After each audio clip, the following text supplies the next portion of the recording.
Check. Hi. Hello. Hi, everyone. Hi. Woo! Wow, very friendly crowd. Thank you. Thank you all for being here on this aptly hot Friday. My name is Egbert Vongmalaitong, and I am the curator of Commerce and Publications. And tonight we are presenting our third program for the Richmond Racial Equity Essays project here at the ICA. Tonight's event, as you probably already know, is on heat, climate change, racial equity, all of the expanded related topics and intersections, which we will be in discussion about later with our panel, our lovely panel. And just really quickly, a brief show of hands, who all has attended any of the past events here at the ICA? Wonderful. Wow. Thank you. Thank you all for returning, and also thank you for all of the newcomers here. Of course, these programs cannot happen without your participation, your attention, your engagement. So thank you all. Tonight, I'll briefly just give a rundown of the format. We will have some introductions from both Ebony and Jeremy about the project, and then we will be led into a 20-minute film called Cooked: Survival by Zip Code.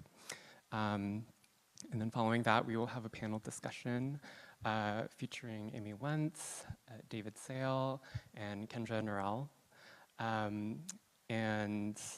Just a very brief housekeeping note is that if you need to leave the auditorium at any point, I asked for you to leave through the exit on the top row. There are bathrooms located on the third level and first level of this building and the basement. And also, of course, there are refreshments outside. So I promised Ebony that I would give a very short sort of intro, and I will say that I really just have gratitude that you've shepherded the work forward with your collaborators, with Jeremy, with Duran, with Anjali, with all of the people that you bring here. And I think going back to my earlier point about collective engagement, I think that these spaces are really rare, but thank you so much for your generosity. And without further ado, please help me in welcoming Ebony to the stage. Thank you. We can put it back on. Is my mic on? There you go. Hello and good evening. Thank y'all for coming out to, as Egbert said, the third event of the Richmond Racial Equity Essays. Tonight we'll be talking about the intersection of extreme heat, which we are experiencing today. So it's a wonderful, very hot, almost 100-degree day to be talking about this subject, climate change and racial equity. So how Black and brown communities are disproportionately impacted by climate change and extreme heat like we're experiencing today. I'm sure you all have heard, since you're here, you probably heard some way, shape, form, or fashion about the Richmond Racial Equity Essays. I'm Ebony Walden. I like to say my work is at the intersection of systemic racism and place. I do quite a bit of diversity and inclusion work as well as urban planning. So that's where those intersections meet. And maybe in 2019, about 3 years ago, so even before kind of our racial awakening in 2020, I was like, people just keep saying racial equity is the work I was doing, but I just think that people were saying it as a buzzword, excuse me, and didn't really know what it meant. But I actually talked to people that were doing the work and did know what it meant, but those weren't the people kind of promoting public dialogue. They were busy doing the work. And so I just wanted to have a project where practitioners, people that were out there doing the work, whether it was grassroots or community leaders, or as we say, grass tops, to talk about what was their vision for racial equity in Richmond and how did we get there. And so that manifested in the Richmond Racial Equity Essays Project is a multimedia project focused on exploring and discussing racial equity in Richmond. That manifested in a number of ways. So we have an anthology of 24 essays written by 27 essayists from all walks of life, age, race, and there we go. And so we have that ebook of essays, it's online. We did a video series with Duran Chavis, and we interviewed people because we wanted it to be dynamic and interactive, interview people in community spaces on their porches, asking them the same question, what their vision for racial equity was in Richmond and how did we get there. And then because I just wanted to continue to talk to people, there was an interesting conversation, I just kept going. We were already on Zoom, so I interviewed about 15 people throughout the community, asked them the same question, and that is a podcast. You can check it out. It's called Racial Equity in Richmond. And so through the project, we have over 50 voices, and this is our third event, talking about different intersections of racial equity. So we've talked about art, we've talked about, I can't remember what the second one was about. My memory lapse. And today we'll be talking about climate change. And so here are some of the essayists. You can see the essayists there, they range in race and age. And we also have a number of different essay topics. So it's hard, but we grouped them in 8 different topics. So everything from planning to affordable housing, education, economic empowerment. We talked about power shifting and partnerships, Latino leadership and language access, community healing and justice, and building healthy communities. And so that building healthy communities category was one of the essays that Jeremy actually wrote that he'll talk about today, was where we talked about issues around the environment, parks, transportation, as well as actual health, right, and the social impacts of health on our community.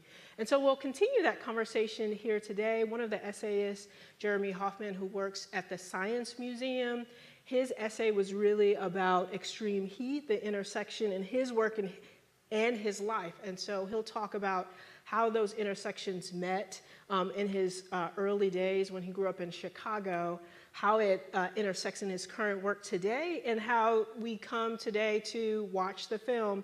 And that was a direct, I think, Jeremy, your essay was reprinted in another publication, and somebody read it, and they were like, oh, what you're talking about in your essay, we actually did a movie on. And so we brought that here to Richmond.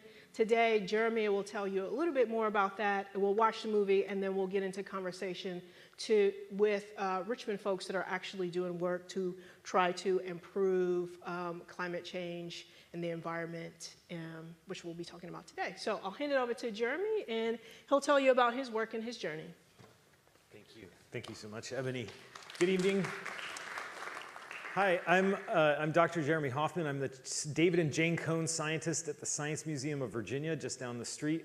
And I also teach in I teach geography in the Douglas Wilder School for Governmental and Public Affairs here at VCU. I'm so thrilled that Ebony wanted to continue this conversation after the publication of the racial equity essays. I submitted my essay, which was Climate Resilience and Justice in Richmond, to Greater Washington, which is a news website out of the greater kind of Washington, D.C. area. And the filmmakers recognized that I had talked about growing up in the suburbs of Chicago in the 90s. So I'm not from Richmond. I grew up in the Midwest. My dad is from the southwestern side of the city of Chicago. And that actually comes back in a little bit when I return to the kind of transition into the work here in Richmond. But when I was growing up, my family had a very traditionally, white middle class kind of lifestyle. I even make a reference to the fact that my childhood dog was named after the baby in the movie The Labyrinth, which had David Bowie in it. And so we had a dog named Toby, two-car garage, that whole kind of thing. And in July 1995, I distinctly remember having a yard party with my family and some friends when it was, pretty hot out. I remember it being like, yeah, this is July in Chicago. Well, it turned out that that was actually one of the most historic and damaging and deadly weather-related hazard events in the 20th century. Temperatures went above 110 degrees during the day for more than 40 hours over the course of a weekend. Temperatures didn't go below 80 degrees Fahrenheit overnight for 3 nights in a row. And depending on where you get the information, about 750 people died in this weather event. But and that'll be the thrust of the Cooked movie. We'll be dissecting who and where those places are. And part of why I talk about this is that I had fun that weekend. And I talk about in this early part of my essay about how now doing research on climate change in Richmond, I find myself really reflecting on the positionality that I have to that threat, and especially during my childhood when 750 people died, but I had a good time because we had air conditioning, a slip and slide, ice cream, all those sorts of things. And so all the systems that protected me and my family at the expense of all the Black life that was lost at disproportionate rates throughout the city of Chicago is really, one of the things that I try and understand and think about deeply in the work that I get to do today. And so part of this too is that Richmond, some of the work that we did here was published in 2020, looking at some of the work that we had done in 2017 showed that there was a disproportionate extreme temperatures in mostly the Black and poor communities in the city of Richmond. That was a 16-degree Fahrenheit difference between the coolest and warmest place at the exact same time during a heat wave. And when I was actually showing one of our colleagues, Duran Chavis, the map of heat in Richmond, and he said one word. He said, "The block is hot." And then we started talking about why what are the systems. He really opened my eyes to more of the systems approach to understanding this, because he had started looking at where vacant houses were, where the food deserts are, where vacant properties and things exist in the city of Richmond. And at about the same time, the University of Richmond had released the redlining maps of all of the cities in the country that had been redlined. But what I did kind of through those conversations was to look at our data on extreme heat through the lens of these redlining maps. And if you're unfamiliar with the redlining, what redlining is, basically going around and federal assessors were giving grades, basically like your grades in school, A being the best and getting a green line, to D being the worst and getting a red line. And those were supposed to be about the financial security of those neighborhoods, whether or not they could be invested in for, in many ways, real estate, like access to mortgages and mortgage insurance. But really, it was about who lived there and what color their skin was and whether they were a newcomer to the country. By disaggregating what neighborhoods were described as at that time in the 1930s and 1940s, we see that disproportionately African American, Asian, and immigrant communities from all over the world were disproportionately rated as D, or hazardous, where white and English or American neighborhoods were given the A rating. This has been shown in the economics literature to have had lasting generational impacts on the socioeconomics of the people that lived there many generations after the drawing of the maps. So people born in the lower graded areas of a city traditionally wind up with lower levels of educational attainment, lower home ownership, lower credit scores. And then based sort of in some of the work that we've done, we've now been able to show that they physically live in a much warmer place. So when we look at Richmond, we see that by and large the formerly redlined communities are much warmer on average than their non-redlined counterparts. This here, the blue colors being relatively cooler. This is the Windsor Farms neighborhood, which is where a 14th century castle was taken apart in England and shipped piece by piece over here and then put back together again. And Agecroft Hall is where it is. And so this neighborhood still remains one of the wealthiest and whitest communities in the whole city. And we also looked at things like what kinds of environmental amenities they had, like the tree canopy. The city of Richmond has I forget what the average number is, somewhere around 40% tree canopy, but that's the citywide average. If you look at the range, it's from 7% to 85% tree canopy. And these redlining maps correspond quite closely to the availability of that. And we know that what drives this urban heat island effect are these human-made surfaces, these impervious surfaces. They're darker and absorb more of the sun's energy than natural landscapes and then radiate them back into the air as heat. And so these places are paved over more so than their non-redlined counterparts. And what does this do in the sense of climate change? It's not just the heat.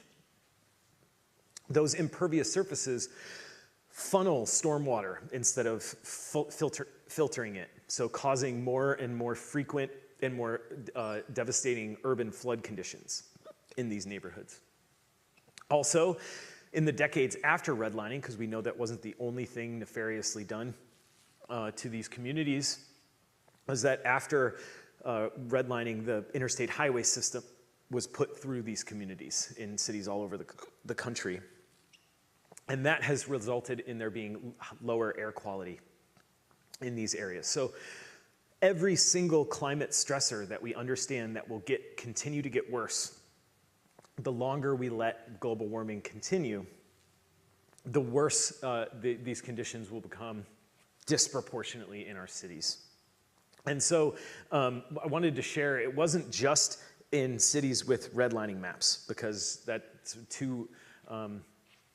only 250 cities were redlined, but we can see this in 71% of US counties. There is a racial disparity in surface urban heat island exposure. And this was published in July of last year.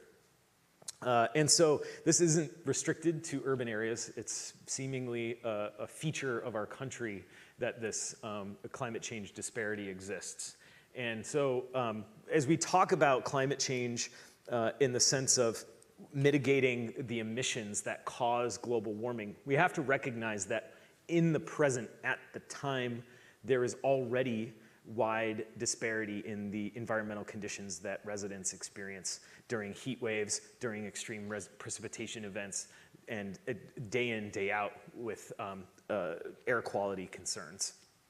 So now, what's important about this all told is that my essay, I felt that I was able to explain some of the ways that I feel that we can address this issue, but we're going to wait and hear from our colleagues to talk about what's actually happening in the city. And in order to really kind of link this back to the beginning is to start with kind of the framing of this all around growing up in the suburbs. And I'm really, really, really excited for us to get a chance to watch Cooked Survival by Zip Code, and I'm thrilled that that's going to be shown here tonight, and then we'll have our panel, and we will conclude for the evening. So sit back, relax, and enjoy Cooked Survival by Zip Code.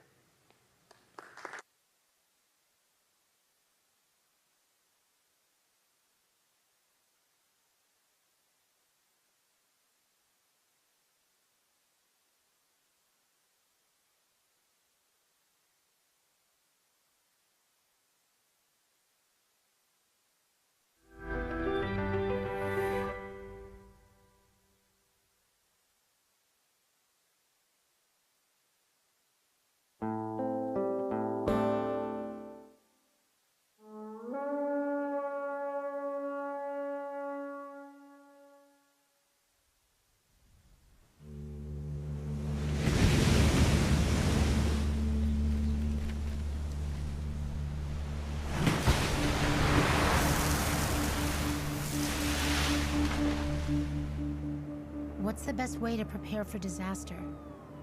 It's a question lots of people are asking these days. As the planet heats up, and we find ourselves facing one unprecedented disaster after another.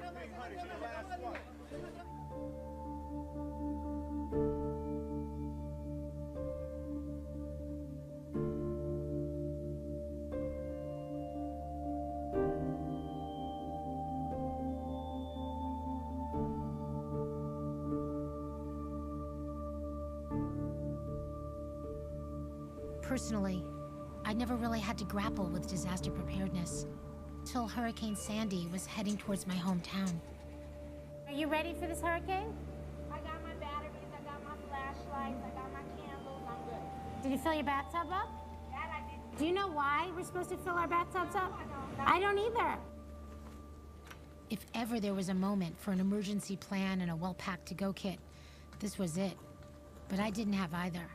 So I relied on my ability to go. To my family in Westchester County, 18 safe miles from the eye of the storm, where last-minute preparedness shopping started early. It's your turn. Safe, cozy, and with very bad letters, I had plenty of time to think about disaster preparedness. I was very aware of how fortunate I was, and I was equally aware of how many people in my own city were not. But I didn't always look at disaster through the lens of privilege, or lack of it. That all started with a book I read about a disaster that took place in Chicago in July 1995. One of the deadliest heat waves in US history so far. And I had no memory of it. This was a tragedy that should have seared itself into the memory of every American. But it didn't. And that's what shocked me most of all. So I tracked down Eric Kleinenberg, the native Chicagoan who wrote the book about the heat wave. Disasters are important not just because they represent extreme cases, but also because in looking at them closely, we learn to recognize conditions that are always present, but difficult to perceive. That was what was unique about the heat wave in Chicago. It was a natural disaster that revealed an unnatural one in a way that I'd never really seen, mainly because I didn't have to. So I went to Chicago and drove from the iconic lakefront to the neighborhoods that had suffered the most heat deaths in 1995. It was obvious something devastating had happened here, but I was pretty sure it had nothing to do with the weather. This disaster was man-made.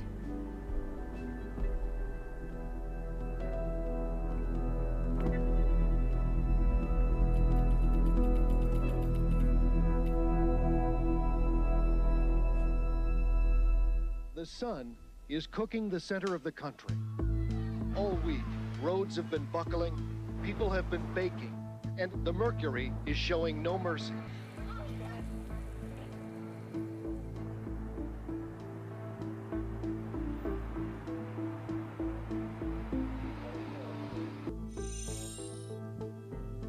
Business is brisk for stores selling fans and air conditioners. Many customers are trying to bring them home tonight to get them going in time for tomorrow's expected triple-digit temperatures. The sun sets tonight on one of the hottest days in Chicago history, an official high of 104 degrees at O'Hare Airport. It's hot. It's hot out there. We all walk out there. It's very, very, very hot. We go to extremes in Chicago, and that's why people love Chicago. We go to extremes. The mayor's clever play on the word extremes took on a new meaning the next day, when all of a sudden hospitals were overflowing with patients suffering from heat-related illnesses. And then people started to die.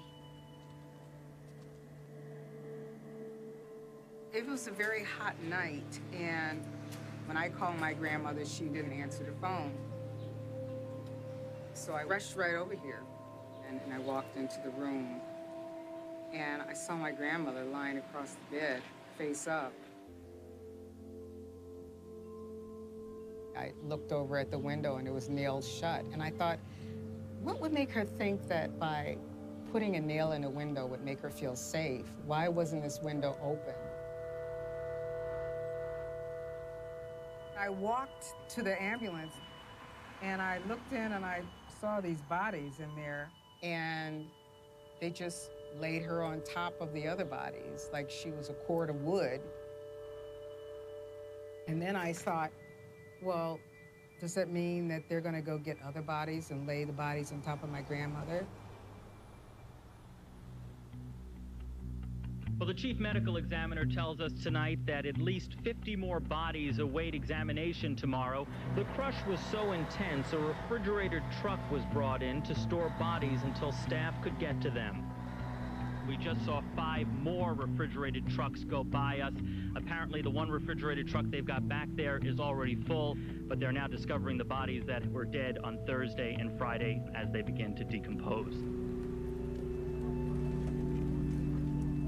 There had been no announcements on the news, no discussion from the city, no checking on people.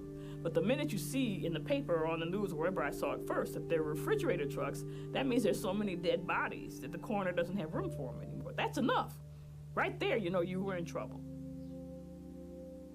They were doing autopsies around the clock. You almost had to run a gauntlet to walk through anywhere to avoid touching a body. It looked like a war zone. I had to get up in the truck and basically had to go through every remain, checking toe tags until we could find the persons that we were coming to get. So in the event if someone that I was picking up, it was like maybe a couple of people on top. So you had to just try to move them over. It was sad, really. It was a sight.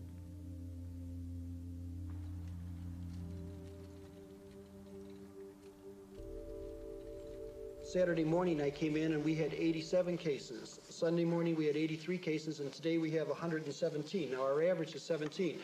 So what we're seeing here is we're seeing an excess mortality. Hardest hit was the city of Chicago and its elderly. Many are wondering tonight, how could heat kill so many people? Sexiness for the news media was it was about the heat. But the real story is, why were people in these neighborhoods dying? People weren't dying on the north side. People weren't dying in the Gold Coast. People were dying on the south and west sides.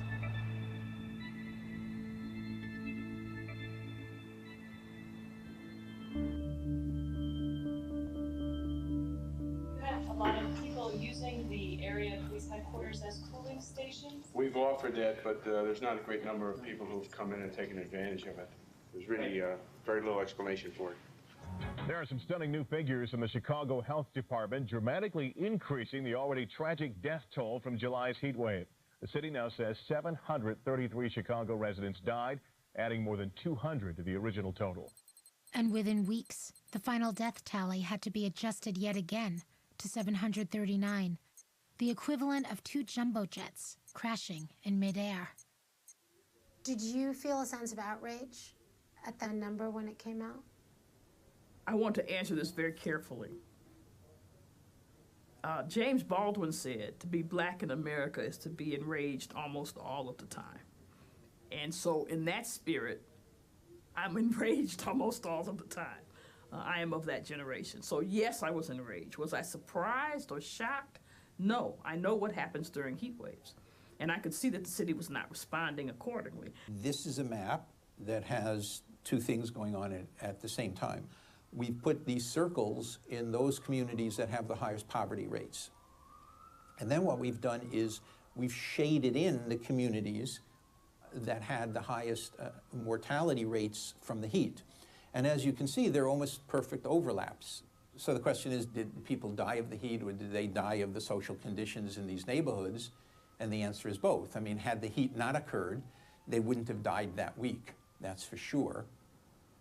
But they would have died too soon anyway, and the social conditions place them in an ambiance or an environment in which the heat would be most likely to strike these people and to kill them. Ever since 1995, when the temperatures start to rise, the city rolls out its heat emergency plan, which over the years has become a model for other cities, also struggling to adapt to an ever-warming world. The plan includes a multi-million-dollar emergency command center, reverse 911 calls, and vigorous public messaging. We really need each and every neighbor, every single person on every single block. You know where these seniors are. If you cannot reach out to them, would you please call 311 and give us their address? We will go and help them. You could literally save a life. What do you think of a heat emergency plan? I don't know what I think of that. I mean, you know, I mean, we could call it a poverty emergency plan instead, or you know, a remedying social evils plan. I wouldn't mind those things that got more to the root causes of the situation. The underlying dynamic in those same communities, things like racism and poverty, which determined who would live and die during the heat wave, of course, continue to exist now. Do you think they're addressing that? Do I think the city is addressing the extreme poverty in communities of color in Chicago? Is that what you're asking me? Don't be ridiculous.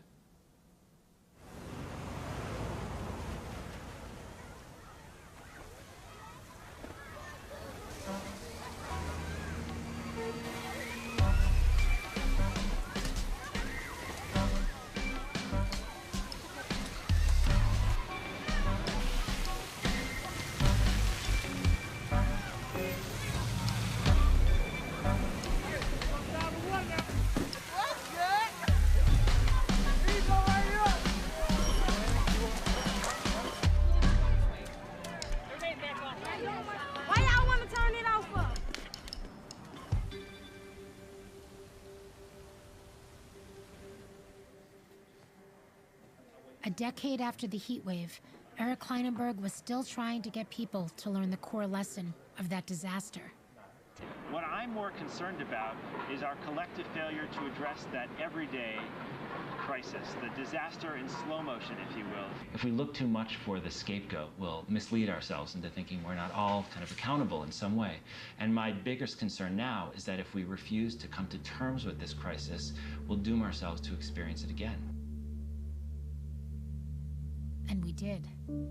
Just 6 weeks after that interview, the crisis we refused to come to terms with in Chicago repeated itself in New Orleans and all along the Gulf Coast, while the whole country and much of the world watched.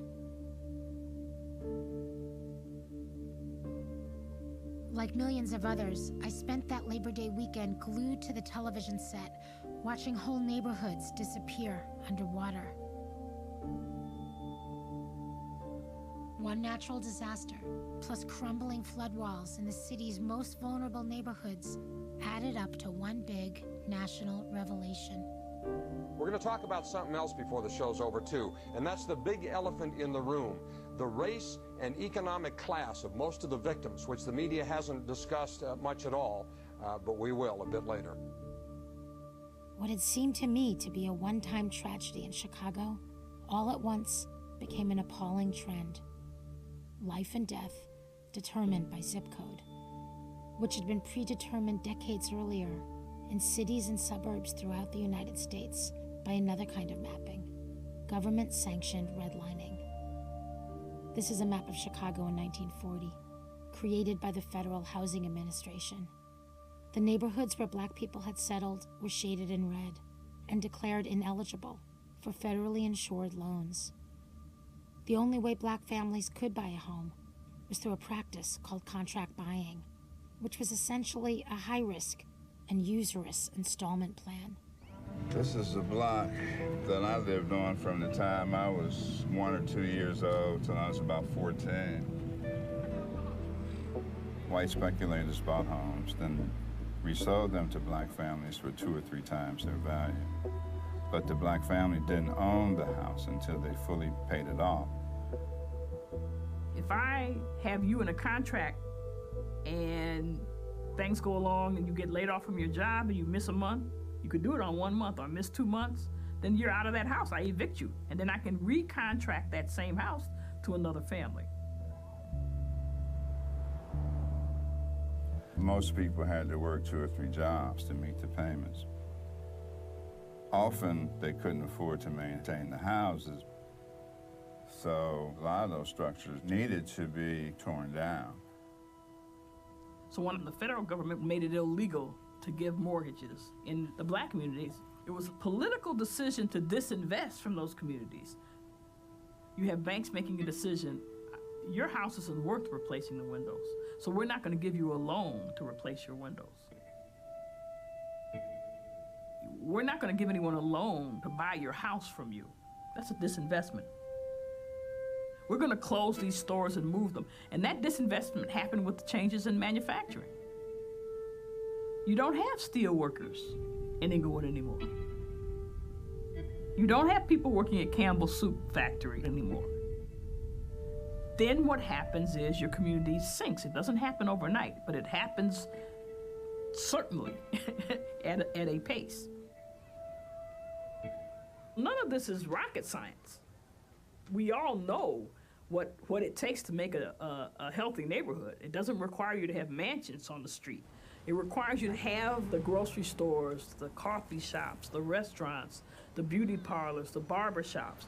These are all institutions that help make streets safe, that they provide places for people to go for help. They provide places, certainly in the wintertime and summertime, for cooling and heating. This map is, in a sense, an exemplar or a model of all of those issues coming together in one place. For example, communities that have no supermarkets in them. If you map out vacant lots, violent crime rates, was it diabetes, breast cancer, and on and on and on. And so map after map after map shows the distribution of the highest mortality and morbidity throughout the city. Have you ever had a mammogram? No. Are you interested in having a mammogram? Okay. Is there any specific reason you mind me asking? No, I just don't want to have one. I got plenty going in my life. Too much already? Yeah, that's enough. Okay. I'm uninsured. Okay, you don't have to worry about that. We have state-funded programs that will pay for the cost. What I came to learn is this. Communities that are most vulnerable every day are forced to rely on their own ingenuity and very meager resources to respond to the crisis that most everyone else ignores. Like the community health workers from the Sinai Urban Health Institute, who spend their days reaching out to women who suffer breast cancer deaths at a rate 40% higher than the white women on the other side of town. And then, just a few neighborhoods due south, I heard about this disaster unfolding. Chicago firefighters are working around the clock preparing for a massive tornado. It's a drill to simulate a tornado wiping out part of the south side. I couldn't believe what I was watching. A lavishly funded disaster drill taking place at a former public housing complex, literally on top of the disaster in slow motion. All right, we're gonna put some straps on. You okay? Here. Okay. I'm not suggesting we do away with disaster preparedness training. No one wants EMTs and firefighters Googling how to use the jaws of life while trying to cut someone out of a car. But I looked up deaths from tornadoes in Chicago, and the average is about 1 person a year.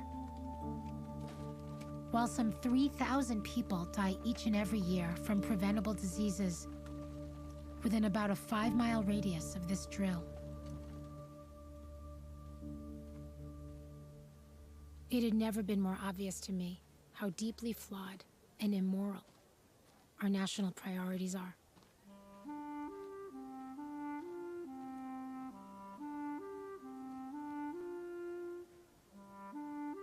I started this film questioning our very definition of disaster, and I'm ending it, convinced that if we just enlarge that definition, we could address the underlying conditions that are literally killing people every day.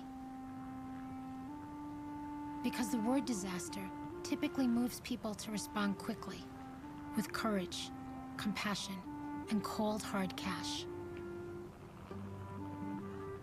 And if we responded to slow motion disaster the way we do a sudden natural one, the odds of saving a life just in the city of Chicago would be at least 3,200 to 1, no matter the weather.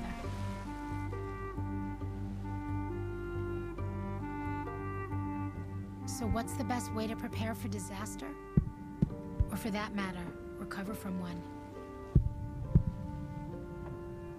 I guess it depends on where you live and the kind of world we want to live in.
Now we're going to transition into our panel discussion. I'm going to invite Amy, David, and Kendra up, as well as Jeremy, who will be moderating with me.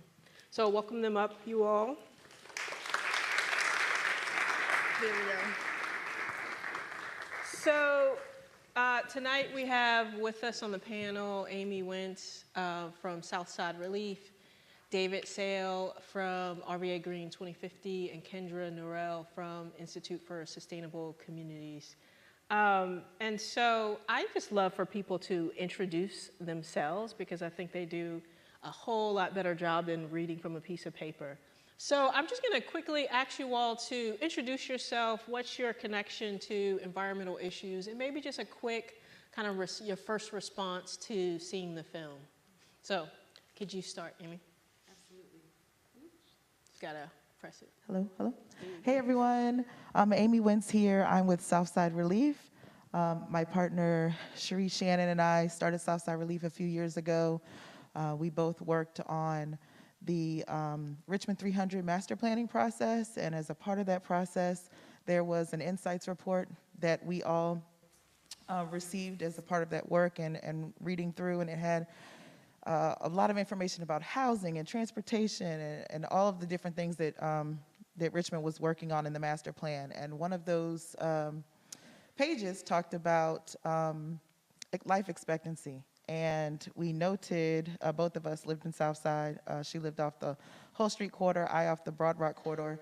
And we both realized that there was a up to 20-year life expectancy difference from our areas and where we lived and areas north of the river and other districts. And so we were very concerned about that. It was very eye-opening, and we started brainstorming what we could do about it.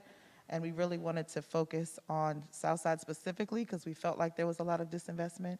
So we created Southside Relief. And so I'm thankful to be here and for the invite. Wow, is you know, that I actually, it brought me to tears watching the film and seeing the similarities between, you know, Blackwell back in the day, if you remember, and just certain parts of the East End. I wasn't shocked because, you know, in this work we've been doing the research and we know these histories, but I guess what hurts me the most is that we know this is information that we know, our leaders know, the halls of power know, and it still is happening right now. So not shocked, very hurt by it, but thankful to be here to talk about the work that we're doing to try to bring some hope to the situation. Hey, everybody. My name is David. I'm with RVA Green 2050, which is the city's equity-centered climate resilience and action plan. And so we are right at the cusp of finalizing the draft and getting it to City Council for approval, which will be the first step in really giving this plan some teeth and some enforceability to make sure that as we roll out climate change solutions in the city that we can, from an institutional perspective, lead with equity and be really targeted in our strategies to do so.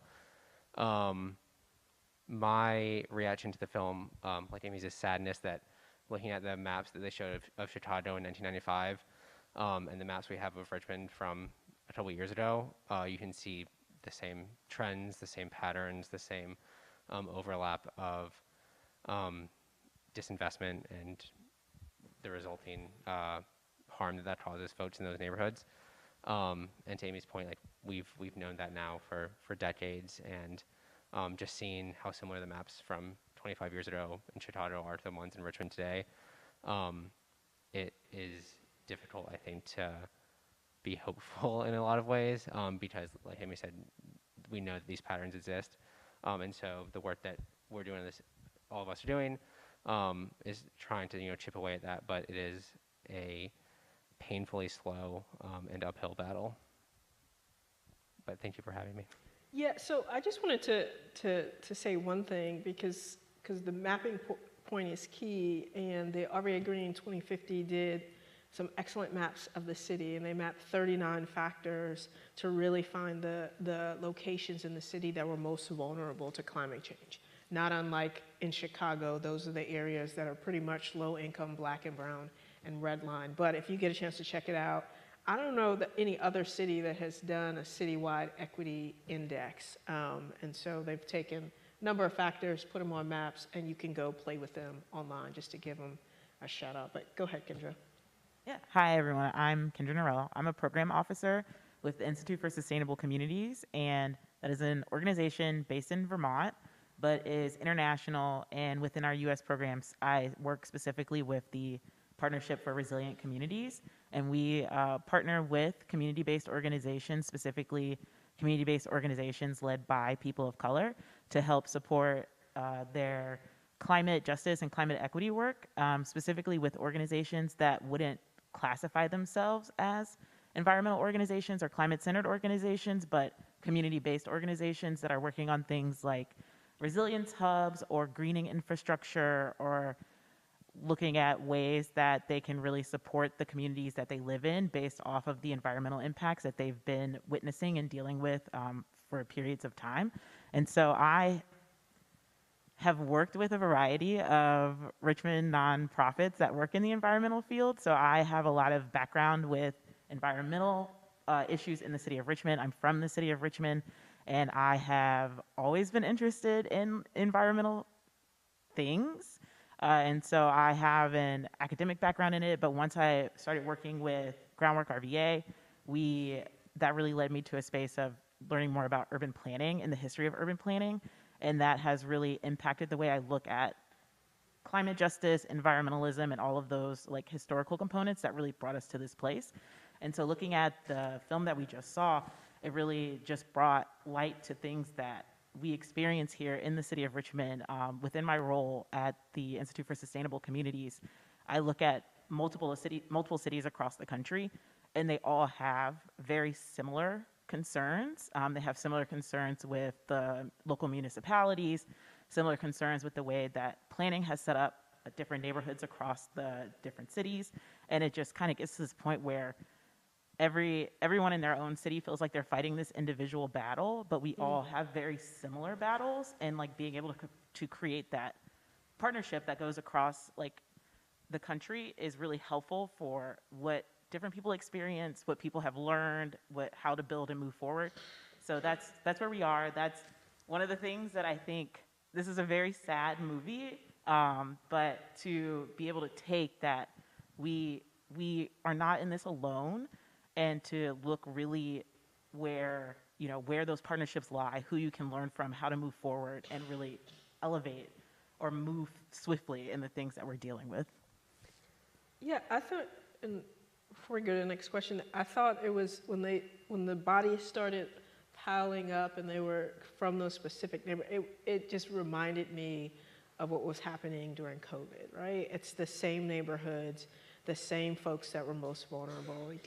We can add another map to that, right? Like the COVID map. And so the disaster keeps kind of welling up. It's slow moving, and then we get a big boom. So a Katrina, a heat wave, or a COVID happens, and it becomes systemic racism and the impact of that in place, and economics kind of have these it's like a volcano, which is mostly, laden, and then boom, but it's still kind of off-gassing in the background. But anyway, that's the thing that kind of came to my mind, the similarities to COVID.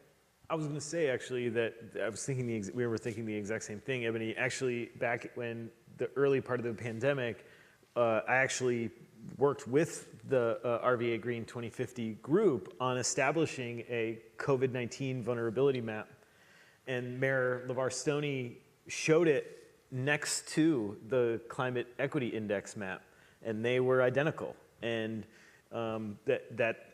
even though they were largely independent data sets that went into each of those. Mm-hmm.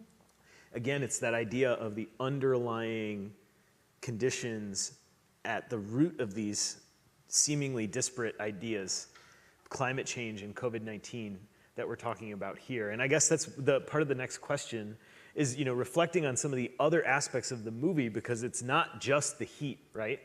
Is what do you think in your work in the organizations that you've partnered with, potentially in other cities? Well, I'll start with you, Kendra. Is what are these? What in the way that you talked about these other boundary organizations that you've seen, where the same sorts of things that we're having conversations around equity and climate change, where are those same lenses showing up in other organizations in a city, and then for the rest of you within the city of Richmond, that we might think about as not traditional climate change partnerships, but nonetheless we're seeking to forge them through the lens of equity? Yeah, I think across the country, a lot of people are coming to terms with the thought of having to expand what they consider to be environmentalism and what climate justice means.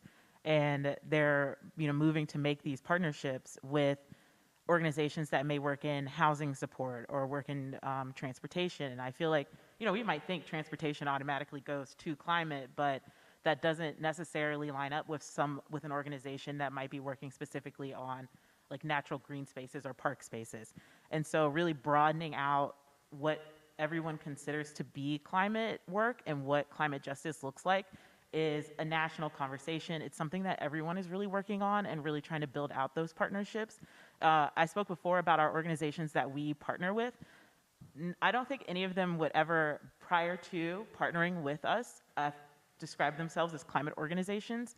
They mentioned that they've learned a lot about what the science behind climate change is, like why these things are happening, the urban planning history in their cities, but they're all people who live in these spaces. And so anyone who is living in a space is experiencing that space. And then in the process of experiencing the space, what has changed. What you don't want to see in that space, and like where things need to shift, but you may not know how, or you may not know the history behind it. And so like really working on connecting all the dots between this is what I'm experiencing, and then moving towards this is how we fix it, and this is who we need to partner with. And it doesn't have to be the stereotypical person you might consider. It doesn't have to be a park organization or anything. It can be like a workforce development organization, as I said before, housing, transportation, et cetera. Because we as a collective are realizing that, as the movie showed, as you just said, Jeremy, that there's many underlying causes for this experience, and that are really leading to the disasters that we see, and we'll potentially continue to see moving forward. Yeah, and I'll say sort of expanding on that, what stood out to me from the movie was the woman who said, I don't want to get a mammogram, or I can't get a mammogram because I have a million other things to do. And I think we see that here in Richmond too, where it's where we're asking people, what do you think about climate change? What's important to you about climate change? And they're saying, well, know about climate change because I have to put food on my table tonight, or I have to pay rent. And so it's working to connect those dots that climate change isn't just greenhouse gas emissions, it's what you experience every day. It's your house that gets really hot because you don't have central AC, or it's the street that floods. And it's not fair to ask folks who are experiencing that to make that connection. It's our job as institutions, specifically city institutions that created this problem in the first place, to connect those dots. So it's saying not just how can the city address affordable housing, but how can it do so in a way that protects that housing for future changes to the climate, to weather patterns, and stuff like that. So it's really figuring out where everyday priorities intersect with climate change and making that an institutional priority, so that as climate change continues to worsen, we're moving people out of these dangerous situations, from an institutional perspective. For me, Southside Relief is one of those organizations. We are grassroots. We are members of our community. So when we're talking about neighbors, that's us, right? And so thankful to some of the larger organizations that kind of been in this space and know all of this work for working with smaller organizations like ours, because we don't have the institutional knowledge in our neighborhoods necessarily about climate change. So thankful that now, because of this data and because efforts like this film have changed those focuses of some of those larger organizations to kind of dig deeper into the community. So I'd love you all to just kind of talk about just a little bit, what are you doing? What's Southside Relief doing, particularly obviously in the South Side, to kind of combat sort of these environmental issues, environmental justice issues that are specifically facing Black and Brown communities, and what's coming out of REA Green 2050, what are you learning, and then what are other folks doing around the country to really address these issues?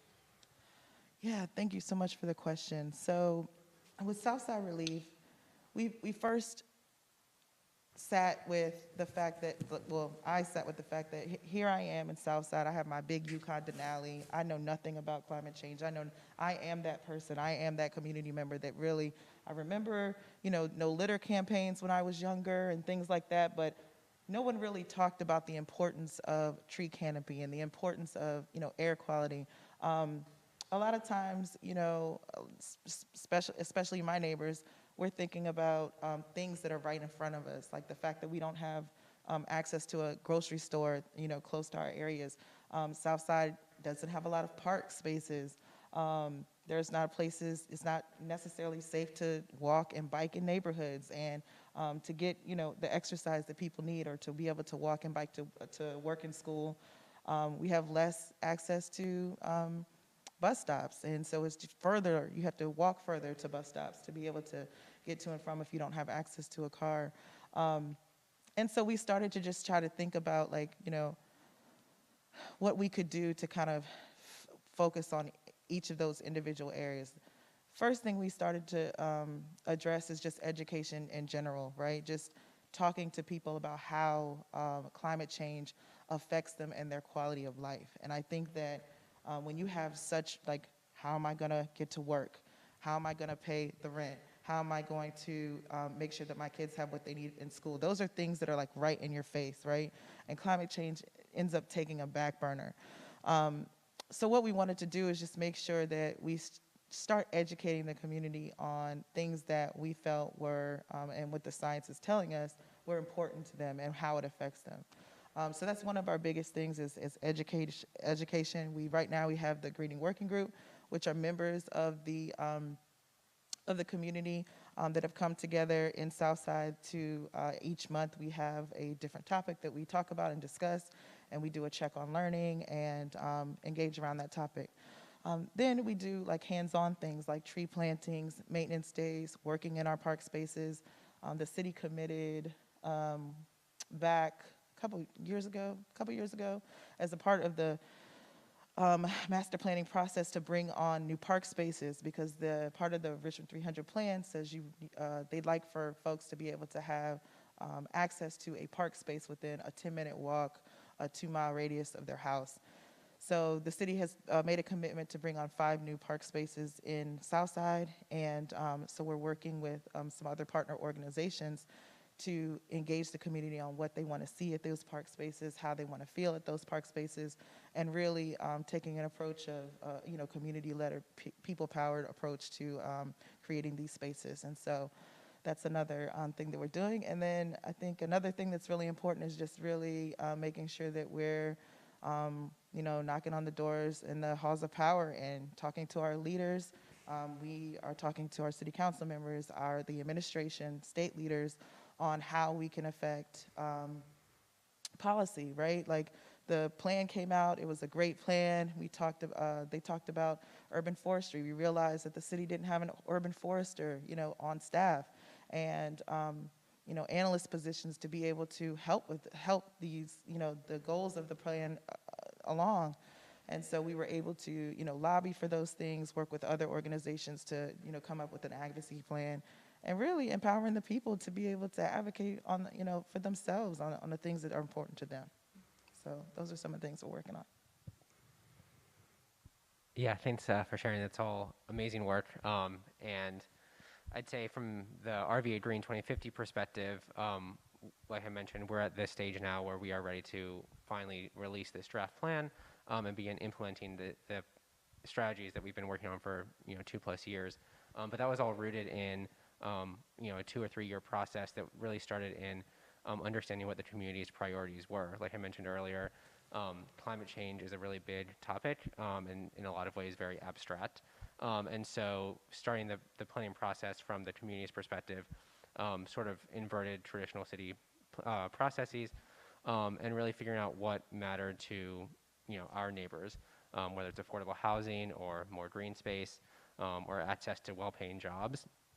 And so rooting every climate strategy in those priorities really allowed us to work from the community level up.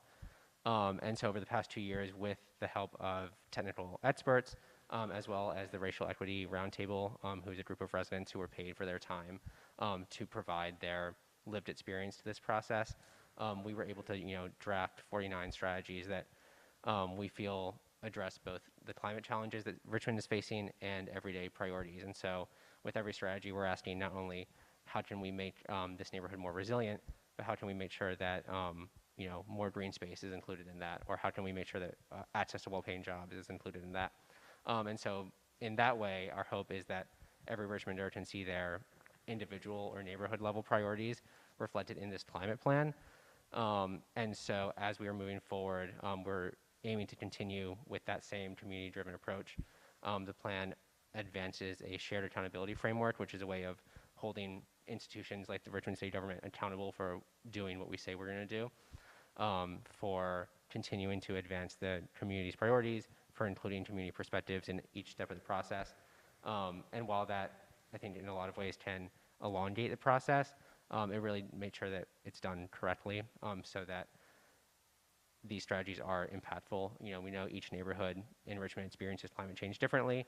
And so really being targeted in how we roll out the strategies, I think is important. So hopefully this fall, when City Council sees the plan, they will adopt it. And that, like I mentioned at the onset of my sort of talk, will really give the Office of Sustainability power to enforce a lot of these strategies and really make sure that equity continues to be rooted in each and every action.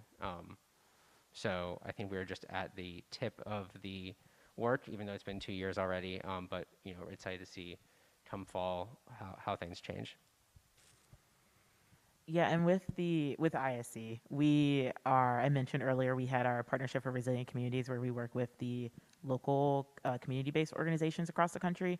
We also are hired in as basically consultants with larger environmental organizations across the country or governments across the country to embrace or to help guide them towards equitable climate decision making. So we do things like work with local municipalities to help them involve community members in their engagement around climate action planning, or we work with other organizations to make sure they have like equitable decision making frameworks and things like that, so that when they move forward, they're not just relying solely on science and data, but they're also taking in what community members' priorities and needs are in that space, and they're really ground truthing the knowledge that they're getting from the numbers and really seeing if that matches up with the experience that residents have in the various cities that we're working with. So it's important to have this space where larger organizations and municipalities, as stated before, are doing the work to engage residents and take the information that residents have, because you can't just have data as your only point that is guiding how you move forward, because that happened before, and that's why we're in these cities that are not created equitably or fairly like across the country.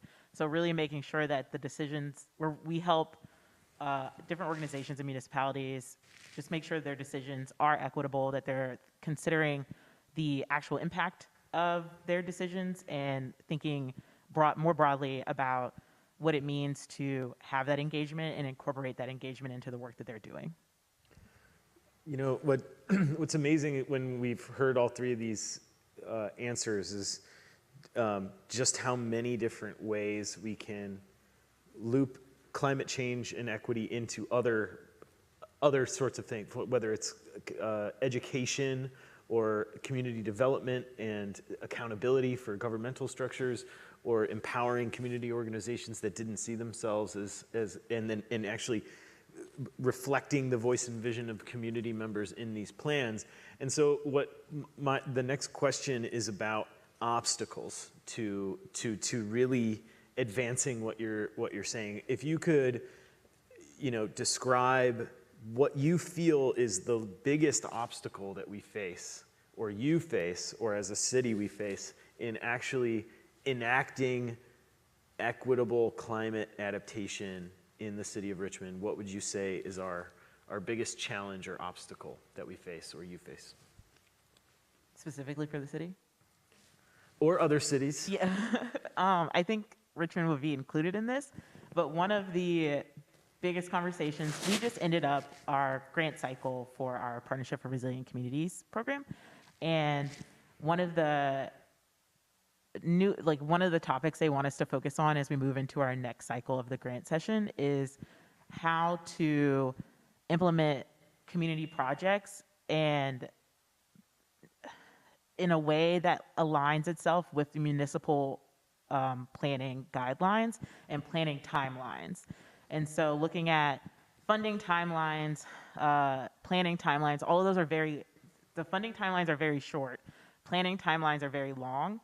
And a lot of community projects fall on a funder's timeline, which is short, but the project itself is implemented on the planning timeline, which is very long. And so really being able to bridge those two things so that projects can be externally funded, and you don't have to solely rely on government funding to move things forward. That's not necessarily the fastest way forward, but you also are you are stuck with the timeline that a funder gives you. So really being able to bridge those two things so that community projects can move forward and that they aren't really feel like they're stuck to do a project that doesn't necessarily meet community needs because they're on a funder timeline and not what the needs that they actually need to meet in the community. I would say an obstacle from an institutional perspective is just how to institutionalize the sort of equity thinking and specifically climate change equity thinking sort of across the board. So it's not just the Office of Sustainability saying we need to be doing this, but it's embedding processes that account for environmental equity in all sort of governmental decision making and how to select projects and where to prioritize those projects. So when we're looking at criteria for where new trees should be planted or where to focus stormwater maintenance or things like that, to really embed criteria that elevates racial equity, environmental equity, and climate change solutions equally to other considerations like budget or timelines or things like that. And so really embedding and institutionalizing those factors into decision making across all departments to me, I see as a challenge for a lot of reasons, but I think it will be, essential to overcome if we really want to, as a government, say these are where our priorities are. I'd say the biggest challenge for me personally is ensuring that the folks that we know deserve these changes, right? Deserve this tree canopy, deserve the stormwater fixes, deserve all of the things that we're working on, can afford to stay there, right? I think that the biggest challenge for me is just making sure that that at the same time we're working on climate change initiatives, that our leaders are also working to ensure that the people in these vulnerable neighborhoods that have gone without for so long can afford to stay. Mm-hmm. And so that's always a challenge for us. We get asked that question a lot. Do you feel like the work that you're doing is aiding gentrification and things like that? I mean, I have a lot of statements about that. I mean, if we want to talk about it, let's talk about it. I mean, it's definitely not the people planting trees that are benefiting from these changes, right? It's the greed. It's the people that are profiting. And so if we want to talk about it, we can talk about it. But that's always for me is like that fine line of like, we know that folks in these communities, in our communities, deserve this. We're doing it because they deserve to have a quality of life and a life expectancy that's just like everyone else. But a hard pill to swallow is that a lot of times when these enhancements come, so does the greed, and so do the people. And we've seen that in Richmond already, in neighborhoods that have gotten the investment, and then gentrification follows, and then people get displaced and they're pushed out. And so just wanting to make sure that the people who deserve this get to stay and enjoy the fruits of everybody's labor.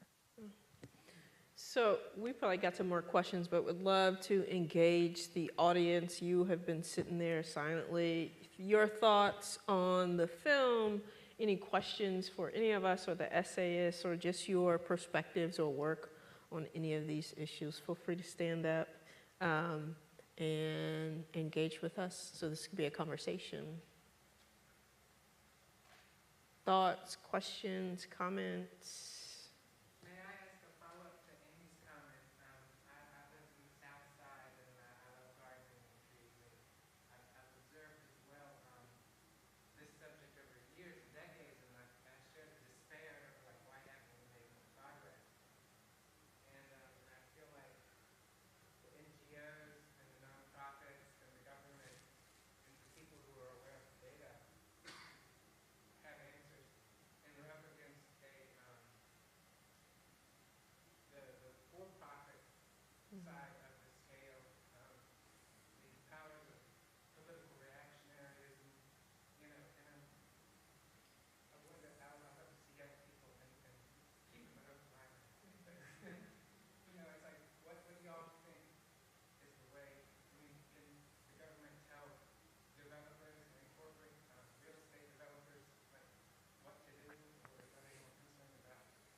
So for folks watching, or if you didn't hear, his gentleman's question was about what's the balance between what the government can do and developers and sort of this for-profit entities.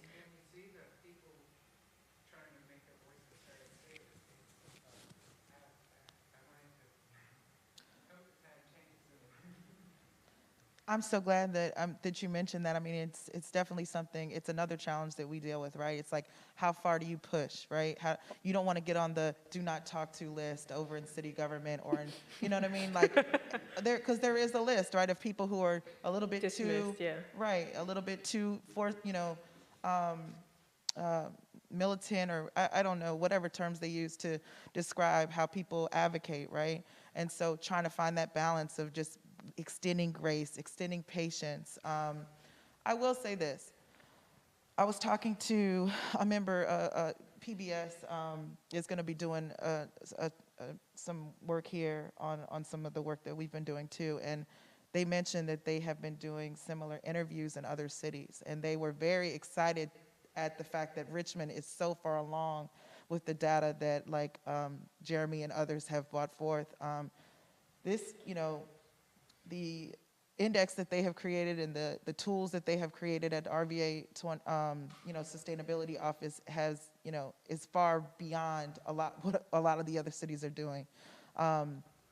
The work that some of the other larger nonprofits are doing is far beyond Summit. So I don't want to make it seem like, we're not, we are making a lot of strides in comparison to other cities. It's never enough, right? It's never enough. We're constantly going to have to keep pushing and pushing, but it is a challenge. I don't have the answer.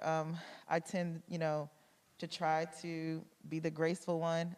And sometimes members of the, your community of people who advocate for things look at that as not a good thing, right? Like you might be a little bit too diplomatic. I get called a diplomat all the time. So it's always trying to find that balance of how far to push. But we do the best we can. Other thoughts? I always have thoughts, but I want to. I was just saying, I don't have a better answer than that. So I think so one of the things, after reading and rereading like 24 of the essays and interviewing people and having a number of panels, I think that there's so many levels to doing the work, and unless all those levels are working at the same time and there's no single issue cities, right? So just in that, we were talking about climate change, and then there was housing, there was environmental issues, there's health issues, there's the history of housing, and there were so many things, and so I think that we need to work on these multiple levels and across sectors. And so the multiple levels, the maximum control you have over is the work that you do yourself. So how are you engaging? How are you learning? Attending things like this are great. How are you having conversations? What are the institutions that you're involved in and that you're working in? How can you change them? I think that what David was saying of how do we have a racial equity lens to all of our work, right? So it's not just we're thinking about racial equity like this, but we're thinking about how do these things manifest not only in our processes and our procedures and how we engage people. And I think that's a deep unlearning for all of us, and that's new. I don't know anybody, I do the work all the time and talk to people about it that's doing it perfectly. So how do we learn how to have this lens to our work? So how do we think about these disparities and how to disrupt them, right? And then I think, how do we work across institutions, whether it's with the business community? I think there's broad sectors of the business community that are trying to think through these things. It happens probably to not be developers per se, right? And so I think that we need government policy to guard against that, because if we don't do anything, it'll just keep happening, right? So what are the policies? What are the programs? What are the fundings? What is the cross-sector work? What is the institutional work? And what is the personal work that we need to do to engage in all of these issues in a different way? So it's like so much we need to be doing. It's, as they say, all of the things. Kendra had something to say, and y'all got to share the mic because we need that one for questions. Yeah, and I really want to, previously before I worked with ISC, I worked with the city of Richmond, and just really emphasize that having community members push things or give that feedback is really important, especially during budget season. If you see something that you want in your neighborhood, like making that known or just really pushing for different departments to do things, there's only so much pressure that internal departments can put on different aspects of the city, but with the louder support of people who live, work, play, whatever in Richmond, you are able to really move the needle a little bit more than like a department or an office internally can do, especially since everyone is, considered a voter or like a resident or whatever. It's just like this thing that really moves it a lot further than an internal department can. And I think that's not shared enough outside of the city, like internal conversations. And so really just making it really clear that internally there is only but so much wiggle room you have to do something, but if you can point to where there's a lot of movement outside of that, it makes it a lot easier to move forward with things. Other questions? I think I saw a question right here. Egbert, can you? So thinking about specifically the RVA Green Plan, which I'm on one of the community work groups. Governments change, leadership changes. We're seeing not only legislators and lawmakers dragging their feet around this issue, which is on a really urgent timeline, but we're also seeing legislation actively preventing discussions around quote unquote divisive concepts like racial equity and those kind of things. And I guess, Richmond is maybe a little bubble, protects a little bit from what's going on in the kind of Virginia legislature. But I wonder what your thoughts are about just what seems like a really fine line we're walking between kind of developing a really thoughtful planning and putting community groups together on this very tight timeline where delays mean something. They mean lives, right? They mean really significant things. And so if there's any thoughts about next steps at that level, like when accelerating somehow, government processes that don't seem to be working on the timeline that we need, if there's any ideas you have around that. Yeah, that's a good question. That's something that came up a lot, like when we were developing the plan. It's this tension between being thoughtful about the process and aspiring to a goal that's 10 years away at 2030 or 30 years away by 2050, and thinking about that timeline and that perhaps lacking the urgency that we all know climate change action demands, with exactly that, the folks saying like, well, we need to get started right now, like we can't wait for the plan to be adopted, and we can't, that's months from now. I honestly don't have an answer for how to address that tension. I think there is always like work you can do right now. Amy knows better than anyone that there's, I think, always an opportunity to advance, individual or neighborhood level solutions. And that may seem like drops in a very, very large bucket. And so it's finding the balance between those drops and pushing through institutional change. The movie showed us that 25 years from an institutional perspective means nothing, and so figuring out how to change processes is, I think, a priority for a lot of the advocates in this room. I don't know yet what that looks like in practice. I think you're spot on. We have an opportunity, no matter who's in leadership, to just empower our communities and our people, right? And so that education is happening. People are learning more about how climate change affects them and their families. And no matter who's in office, when the people get together, that's how decisions are made, right? It's like the power of the people and the people pushing. So at the end of the day, no matter who is in office, that's our focus, is just to make sure that we're spreading the knowledge, and that interesting story. We had a maintenance day. One of the things that we found is that even when we do tree plantings, right, our neighbors have said, well, half of them end up dying, right, because we don't have a watering truck and they're not being maintained. And so one of the things that we're doing now is anytime someone comes to us, a partner organization wants to do a tree planting, it's important to us that they have a maintenance plan for at least the first couple of years while the trees are growing. And so we were at a maintenance day at Swansboro Playground, one of the places that we've been planting trees, and there was a young student from Benford Middle School, and she came to help us, and I'm assuming she's there with her mom, and I'm like looking around, and I'm like, so where's your mom? And she's like, well, actually, she dropped me off.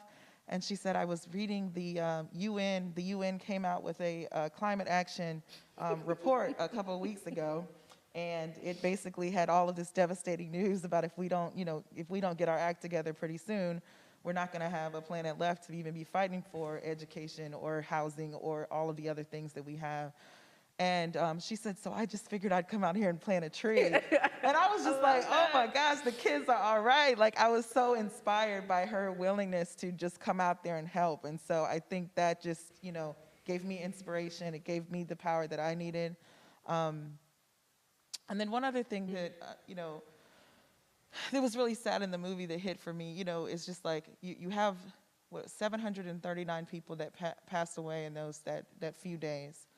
You see the smirk in the leadership kind of like making light of the situation. But we have that same crisis happening right here in Richmond right now. I mean, you think about right now how many people, how many victims we have had from gun violence, right? In those same neighborhoods, along those same lines, in those same maps. And imagine if those individuals that were dying of gun violence were of another race, right? Like, let's just close your eyes and imagine if 42 white children, young adults, had been killed by gun violence, how the city would react, how our region would react. And so you just have to sit with that, right? Because it's happening every day, and across all different sectors. What you all were saying, just, power doesn't concede, and so I think it's incumbent upon us. And what you both were saying about, like, there's only so much that government is going to do. I've worked for local government for like 8 years. They're not bad places, but they're not the hotbed of innovation. And so, like, there's only so much you can do from the inside, which is incumbent upon us as citizens, as residents, as people that live, work, or play in the city, to really organize and to work work with government too, and to collectively think about where we want our city to go. And we can't, we have to do all of the things, but what are the high impact levers? And that's kind of what I was thinking about in the essays in this conversation. What are the 3 or 4 or 5 levers that if we really push and work on will change everything else, right? And so the reverse of that was the really big lever was redlining, and that changed the course of our whole entire country. So what is the reverse of that? That's a huge lever that ripples almost 100 years later. Is it about where we live, what's happening in those places? So what's the reverse of that? What is another lever that we can push for pulling that will change the course of our neighborhoods and our communities and our cities? I think thinking about like those things, what are the big things that we can be pulling and pushing on? I think housing, obviously, and environment are really important, and transportation. There's probably, and education's another one, but what are the really big levers that we can get around and push and pull towards? I think it's really important. We probably have time for one more question. Shala.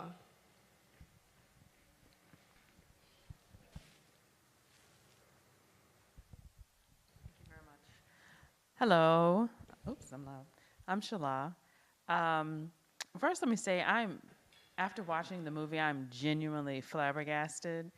And I'm flabbergasted that I'm flabbergasted, because being the daughter of someone who has done racial equity work for my entire life, being very good friends with Ebony, the fact that I'm shocked surprises me. But just thinking about climate change in relationship to racial equity, for whatever reason, has never crossed my mind before. And so now I'm just thinking to myself, as a person who works in a school, and while I'm not a biological mom, I have 146 babies that belong to me that come from, usually, most of the kids come from the housing projects right around our school. And so this is going to affect them. So my question is, what can I do to either be an advocate for my babies or get my babies involved? Like, do I need to cancel school and march with my children? Like, what? Because I just think to myself, if in fact this heat wave hit Richmond, it would be my babies that get hit the hardest. So then what do I need to do now? That's my question. Anybody want to take that first? So I always start with just getting involved at just even the smallest level of like where you are, right? I think Richmond back in the day used to have so many civic associations that were just so powerful, right? They had their own agendas of things that they wanted to do in their communities. And over time, those kind of dissipated in certain areas. And so I think that kickstarting our civic engagement in those areas, just making sure people are even just aware of how government works. I find a lot of times just in my engagement, canvassing, talking to folks, they don't even understand the roles of the leaders that are around them and like what they do. And there's a lot of football passing between council and the mayor and state leaders and, you know, on and on. The system we have a system in place that allows people to kind of toss and throw blame around. So I would say that is first and foremost, just getting involved at your local civic area. Anything that's dealing with children and educating children, I mean, that I don't throw litter out still to this day, like out anywhere, because Miss Weir and Mr. Hammond at Fisher Elementary School on South Side, like, had it in our brain that like if you throw litter out, you're just like the most evil person. So I think that the sooner we get the information to children, the better off. I mean, look at Callie, who came to our tree planting. I mean, the fact that she's reading a UN summary in 8th grade, it's like it was amazing. Right, exactly. I'm sorry. I did. I'm sorry. Yeah, she is. She has one coming up in June. Yep, she sure has. Well, she's clearly amazing. Yeah, she is. It's a young organizer. I'll give the others the opportunity to see.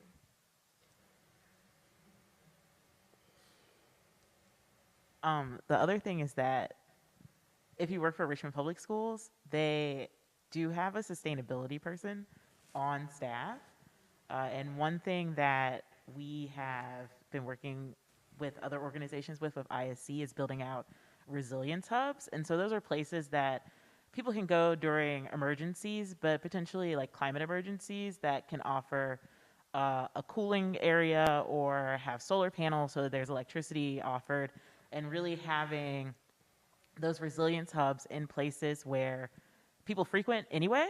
And so people go to school, and schools, especially elementary schools, are more abundant across the city than a lot of other places that, you know, are tagged as or as cooling centers specifically.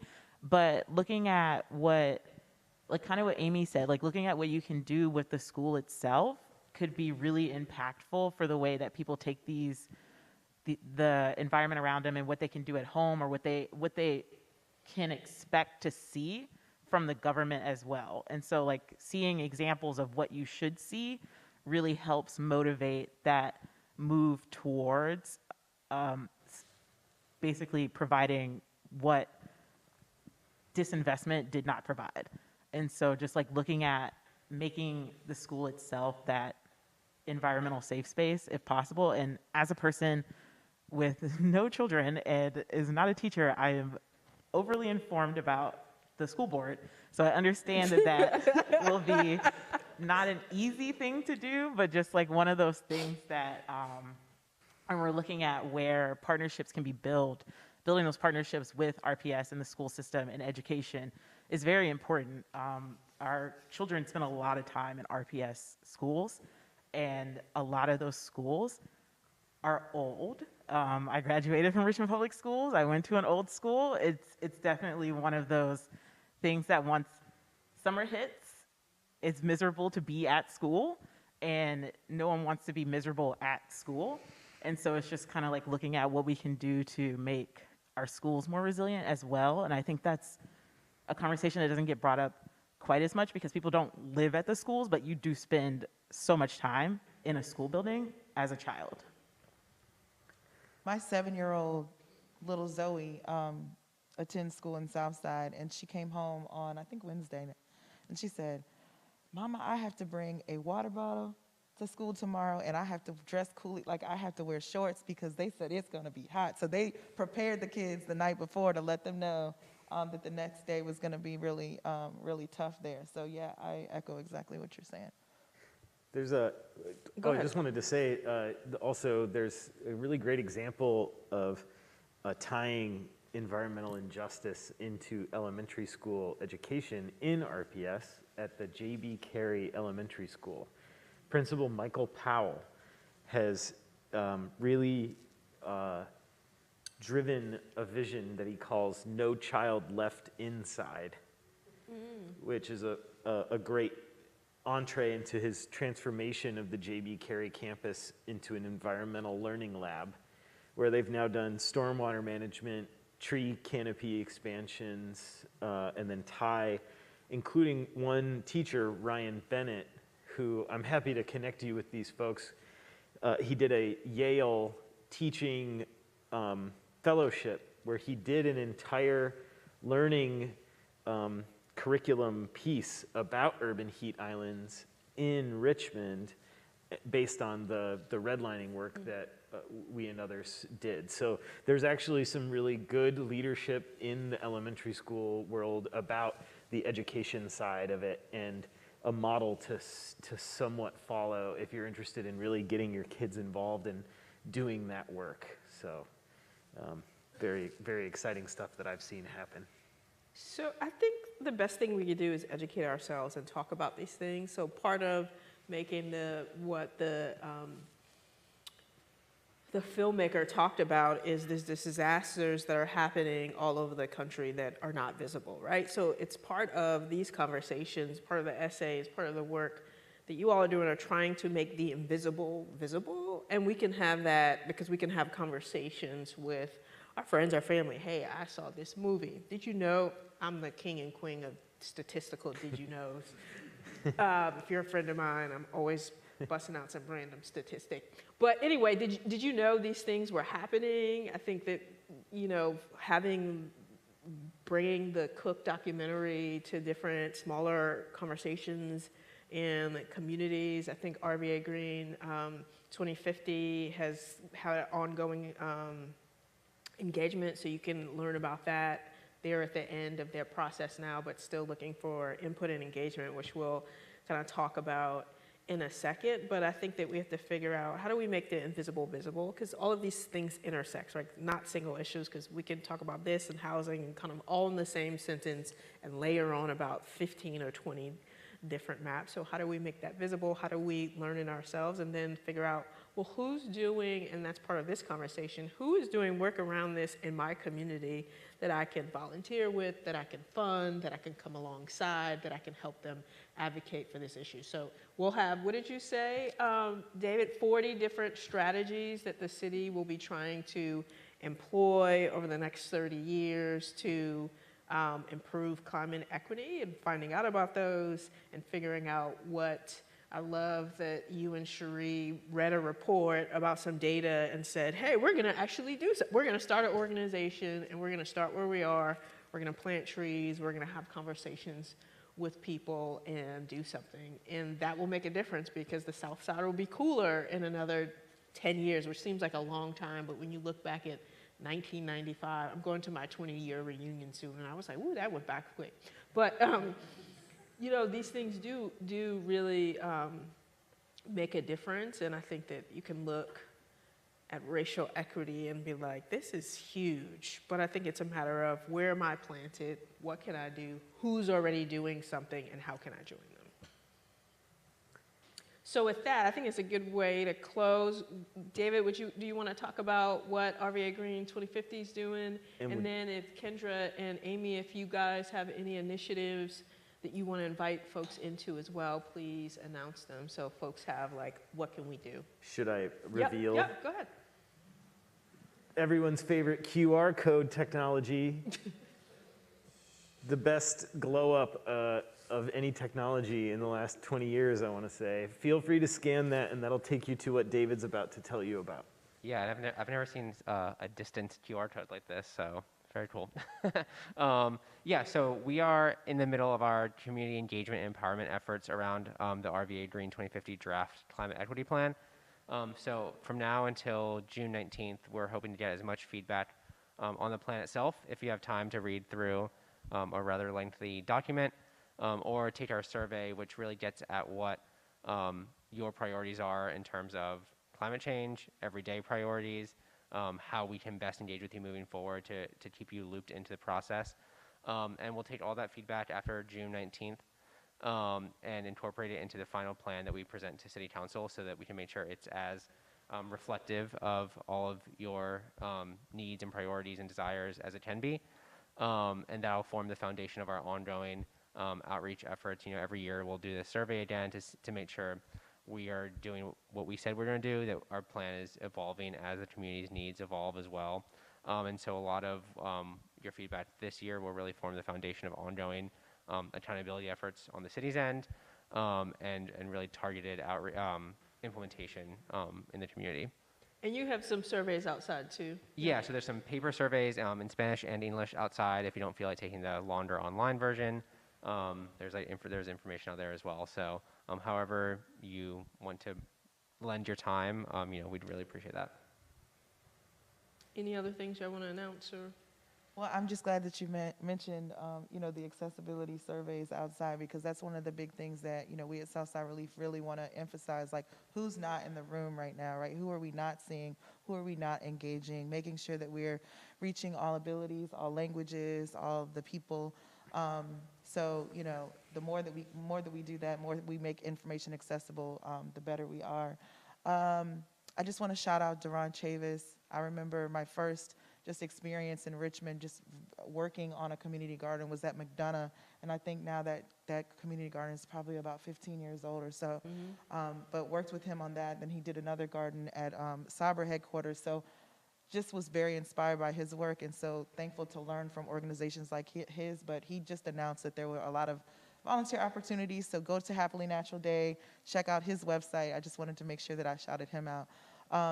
SouthsideRelief.org. We are a baby nonprofit. We just got our nonprofit paperwork back in July of last year. So we are still building up our infrastructure. We are tasked out, okay? This is my third speaking engagement this week, and Cherie had some, and we have more next week, and it's just a lot because we are volunteers and we have full-time jobs. So any experience that you have with nonprofits, if you want to help volunteer, please go to our website.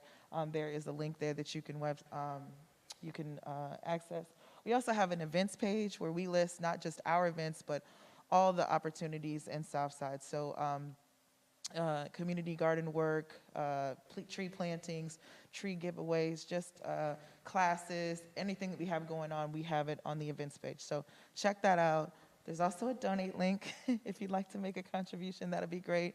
I think we're at like $9,000 in our bank account right now. We're just, like I said, we're a baby. We do with what we can, and it's never about the money, but they need money. So feel free to donate. We'll work as best we can. So yeah, SouthsideRelief.org, Southside Relief on Twitter, Instagram, Facebook. Not on TikTok yet. But we might get on there soon. But yeah, thanks. And if you can feel free to visit sustain.org if you want to hear or read more about the projects that we're working on. I listed a couple that I work on, but there's 12 other people in the U.S. programs team. So there's a variety of projects that we're doing. We have a newsletter that comes out quarterly, and it's going to be a shift, and it's going to be new and exciting, I'm sure. And you can sign up for that as well. There's also a donate link. My development team would hate me if I didn't say that. So we're always taking donations as well. And then I would just like to say too, the Science Museum of Virginia has a few different things going on in the next few months as well. You might have seen a new bus rolling around along the GRTC bus route that's painted to say "Parking to Park." That is a partnership with the Science Museum of Virginia that is seeking to educate not only riders but non-riders about the importance of responsible land use in urban and suburban areas. If you go to smv.org/parking-to-park, you can learn about that partnership and some of the additional work that we've done around environmental sustainability, not only in the community but on our campus, where we're going to be opening a new 3-acre green space this fall that is replacing a surface parking lot. And also I'd say that inside the building this summer and into early 2023, we are hosting the Skin exhibit, which is all about not only things like scales and the evolution of the largest organ, but also the history and social construct that is race, and the difference between the lack of true biological race, but the very real issue that we're talking about tonight, which is the social implications of different skin tones. And we actually present the maps that we showed earlier as part of that conversation. So come see us at the Science Museum. It would be really great to see you come through and enjoy some of that, but also supporting these great organizations as well. And last but not least, Richmond Racial Equity Essays will continue the conversation. We have a number of events coming up in the fall. So we'll be talking about community health and healing, and we'll have and that's focused on solutions too. We'll have a Pechacucha style. Pechacucha is like really fast presentations where people will have 20 slides in 10 minutes to talk about something that intersects or disrupts racial equity as it relates to health and healing. So that'll be in the fall. And then we'll be having a conversation around Black and Brown solidarity in the South Side. Both of those will be in September. If you go to richmondracialequityessays.com, you can sign up for our newsletter and continue the conversation, because we have to continue to make what seems real visible to me, but of course I do this all the time, what the invisible disasters, making those visible so that we can have the not only social will but political will to continue to work on these things. So thank y'all for coming out. God bless and good night. And thank you to our panelists.